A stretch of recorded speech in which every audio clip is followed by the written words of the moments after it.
WW2. Let's just get into it. So first up, let's talk about this map, Gustav Cannon. Pay attention to the map voting.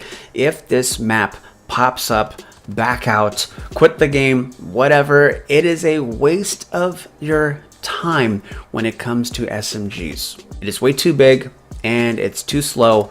And this guide is designed to get you diamond camo SMGs as quickly as possible. All right, you're more than welcome to play it, but I'm telling you, back out. Gustav Cannon is a waste of time.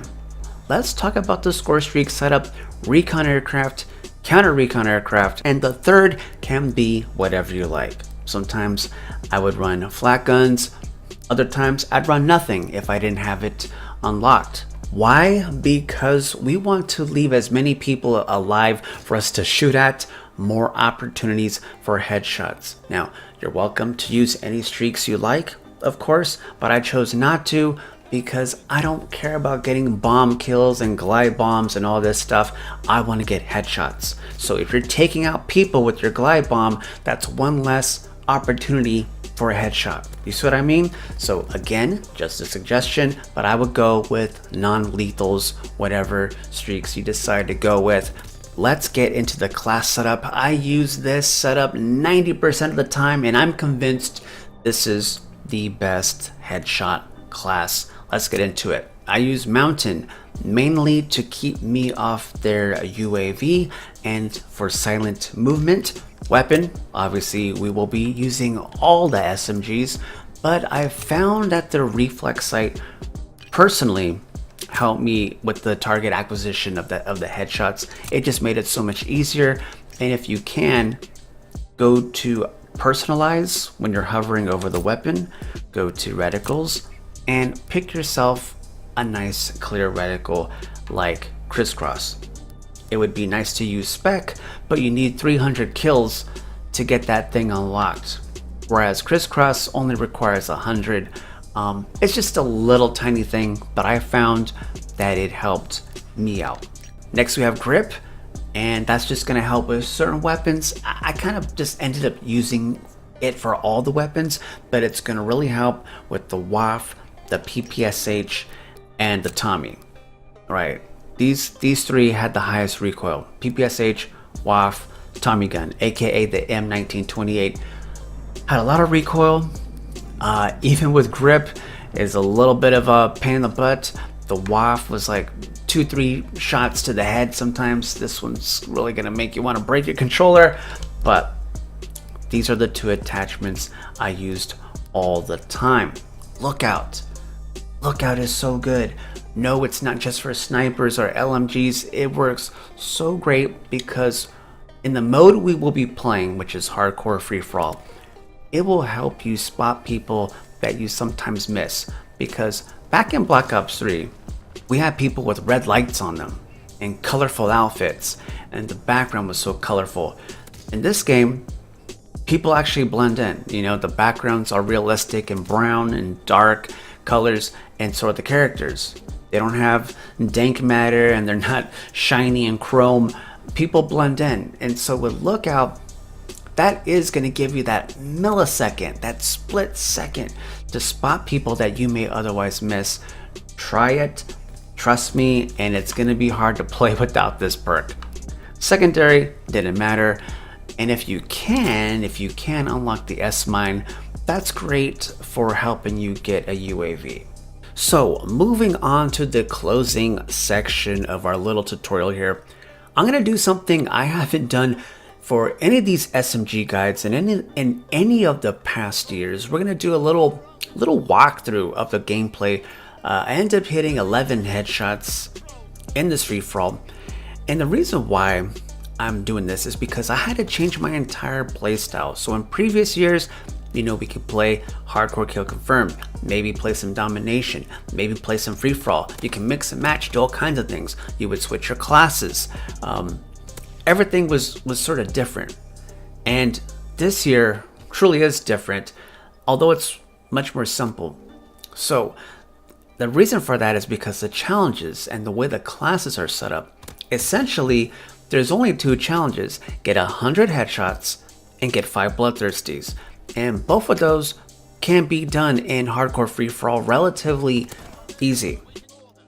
So free-for-all, it's you versus everybody. Every single target is an opportunity to get a headshot. And I just felt it was so much easier this year just to play hardcore free-for-all. Hardcore being because, you know, some of the SMGs will take, geez, like 4 bullets, it seems like. Whereas in hardcore, you know, it'll take 2 bullets max.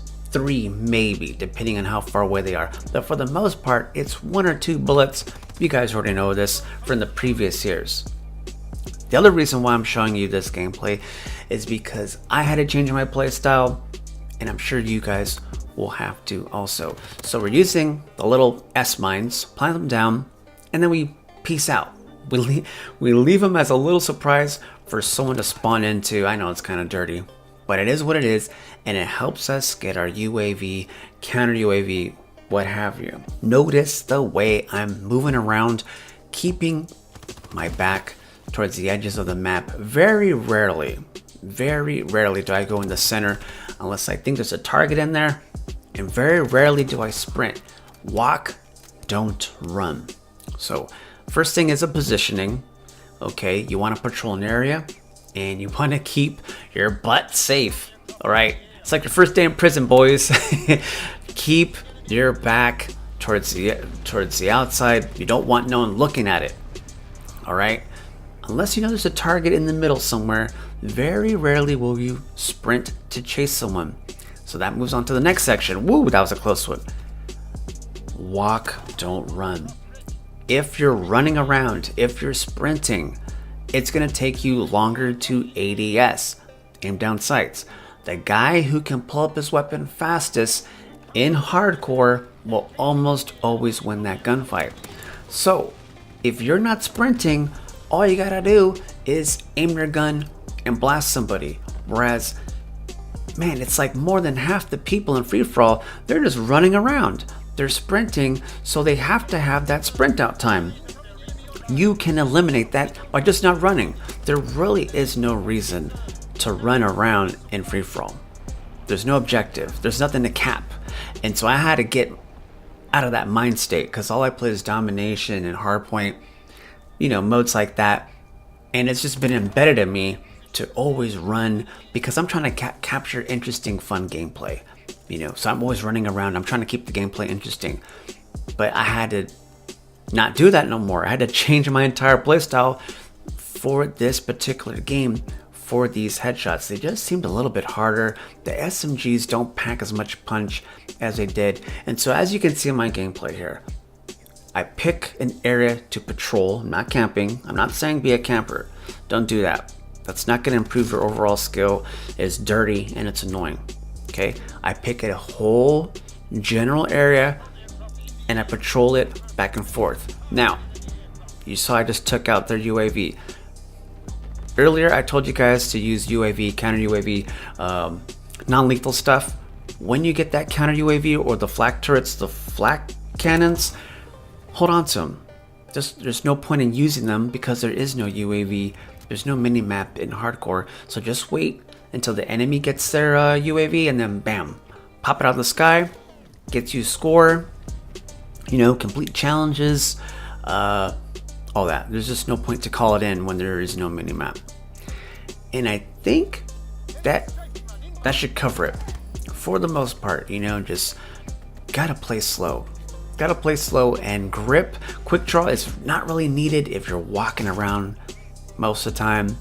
The reflex sight does help a lot, at least in my case. If you can get away without using it, hey, by all means, use quick draw and grip. I can't do that. I had to use the little laser sight here, the little red dot sight, and grip to control the recoil, because on that WAF it's pretty crazy, the PPSH it's pretty nuts, and on the Tommy gun, those three. And I ended up just using the same setup for everything. And I knocked out this challenge relatively easy, guys. Hardcore free-for-all 90% of the time. The rest was me experimenting, trying different modes. I tried the old methods and they just weren't as successful. I was trying hardcore domination like I did back in the day. It just didn't work. I wasn't hitting those averages as high as I was in free-for-all. Hardcore free-for-all, I was getting 7, 8, 9 headshots per game, and I think and it was consistent. That's the thing. I wouldn't be telling you guys all this stuff if I wasn't consistent. And when I got done with the headshots, I realized I got conditioned into playing cautiously, and I was easily hitting bloodthirsties. And so you guys that are having trouble hitting bloodthirsties, just notice how I'm moving back and forth, patrolling an area, watching my back, walking, not running. Get all that in your head, and you will easily hit bloodthirsties. And in fact, and I'll be posting this gameplay later, I dropped a nuke without even thinking about it using this playstyle. So it works. I try to keep it simple. Very rarely have I ever done a full-on talk through of a gameplay, but I just want to show you guys that you will need to change any previous bad habits that you guys had. Okay, so if this helped you out, why not take 3 seconds to leave a thumbs up? And in case you missed it, the previous video I talked about the difference between the inconspicuous perk or basic training versus the mountain division's dead silence. What's the difference? So I talk about that, show you guys, and on the right, one of my newest videos.